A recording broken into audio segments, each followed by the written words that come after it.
warahmatullahi wabarakatuh. For today's video, we are going to show you the amazing road. Miha maging listenary siya kini na matan. Ang napakagandang ruta o road, kalsada ng General Santos. Ay, nasa kalsada lang pala agoy. So, ito ang pangalan ko lang, Baraka. Hala, ano daw pangalan? Baraka? So, heto na guys, no?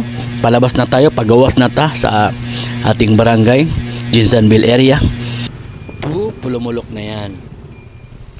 So, dito na portion, dito na kami sa 6-lane highway along General Santos and Pulumulok National Highway.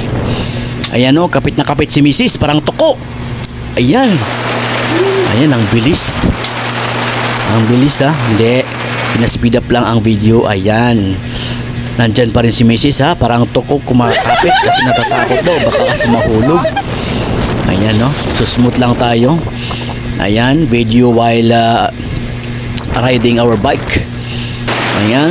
Pinabilis naman natin yung video ha. Hindi yung takbo natin kasi karga-karga natin si Mrs. Ayan. Chill-chill lang. Chill-chill lang. Oo. Sumasayin pa na tawag si Mrs. Oh. Ayan uli. National Road yan ha. National Road. Ayan oh. Si Mrs. naka-sign up na call.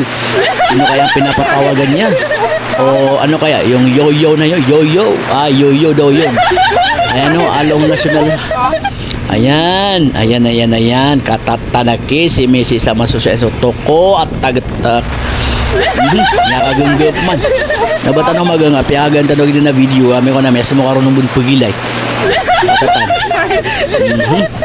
Langon na naman wala yung manual. Nagbabagay na manual. Nakakaptan kakapirangan. Katatan. Malo tanong piagan. Kaanta na makasungan tanong. Katatan na disira ni malagat. Nanyakap na ka-feedback ka din ka palagat. Mga tao ka. Nanasama na marutanod niya karani saging ka na nasungan tanong.